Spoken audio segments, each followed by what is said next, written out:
invite Shri Vinit Goenka, Secretary, Center for Knowledge Sovereignty, former member, Task Force IT, Ministry of Road Transport and Highways, Government of India. Ladies and gentlemen, please put your hands together for Shri Vinit Goenka. Thank you so much, sir, for joining us here, and we look forward to hearing it from you.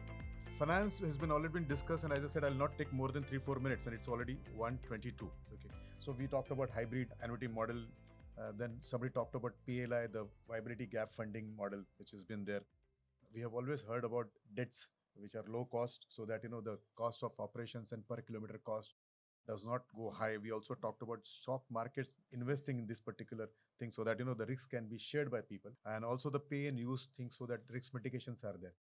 We'll have to also identify what are the new ways of mass funding these particular operations, and which you talked about how the pension funds can be done.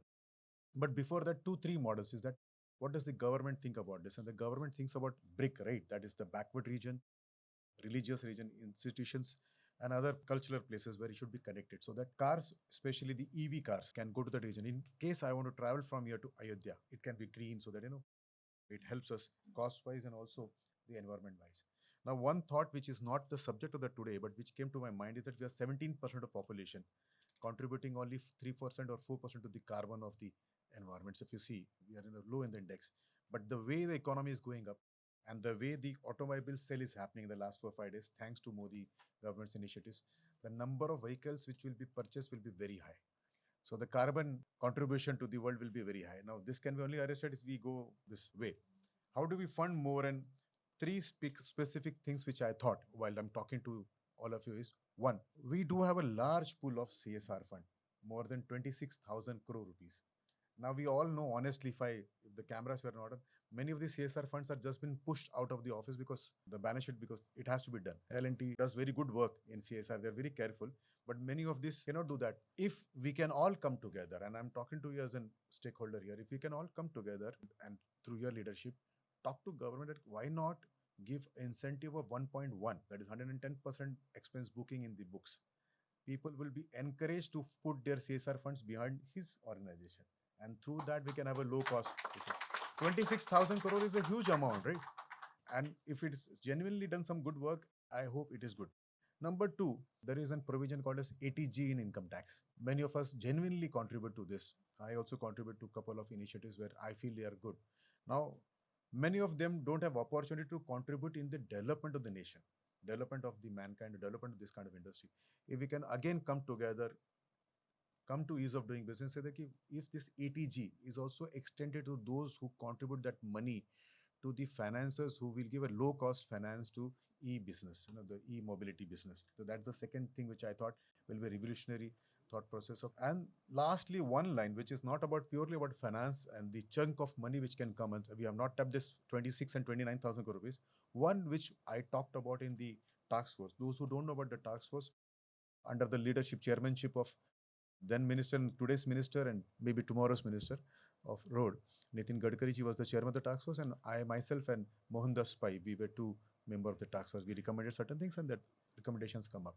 Now we had recommended something which is called as OVSM, Online Smart Vehicle Model. Part of that has been already been implemented, that is the tags. So we talked about, people, toll collectors in this thing. So while we talk about how do we bring the cost down and how do we make the business ease, we were worried about the toll collector who sits in the toll booth. If you have seen the pain of this toll collector, what is his job is to just bend on the right hand side and give the toll. He always gives you toll on the right hand side. So he develops a physical this thing. And number two, he can't do anything for 8 hours other than giving the toll. So when he goes for a increment of his salary after a year, generally he's shown doors because this is an unskilled job. Anybody can do it in half an hour's time. Half a day's training is more than enough training. So after 2-3 years, he loses the job and he's not there. So we were also worried about that. Number two, we were worried about the more than 700,000 constable being recruited just to tell you what speed you should travel. You should take a left or not, right or not, whether you're parking it properly. And I have seen personally and also done also probably sometimes. Is the moment you see a constable who is with the speed gun, you slow the speed. But the moment you cross that, you run up, right?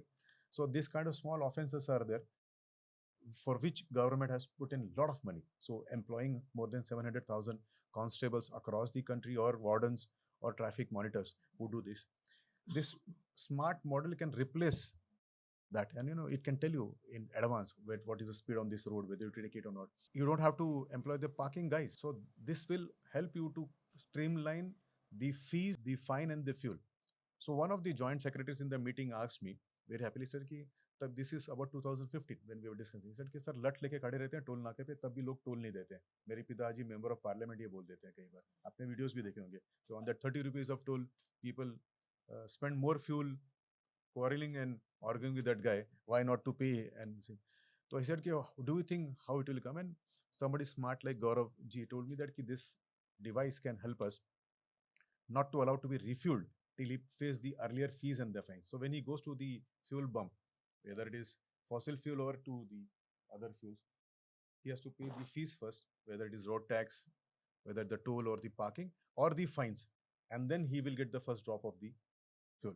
Now, this model can be used to reduce the cost of operation of the highways at the federal level, whether it is central government or the provincial governments or the other road authorities, because many places the local self government also makes road and they also maintain the road. So this can be done. So OVSM can be one where we can reduce the cost of operation by the governments at various level, and then that fund can be diverted to this if there is a national cost which can be calculated. I thought these are the three things I should talk. One, come together, let's go to the government. What is government? Government listens to us, right? And the good part of this government is the stakeholder interaction, and we can thank Abhijit for that. He has changed many policies purely talking to the minister, arranging this talk. Yesterday also we saw that the minister was here not only to give his part but also asked him to give feedbacks, and these feeds are taken. If we can divert the 26,000 crore rupees of CSR, if we can divert this more than 29,000 crore rupees of ATG which are there, and then implement IT based data driven tools like OVSM, which will reduce the cost of the establishment drastically and also implement green highways. I would like to thank Ease of Doing Business, Abhijit ji, you particularly, for giving me this opportunity in front of all the August gathering. Bharat Mata ki jai.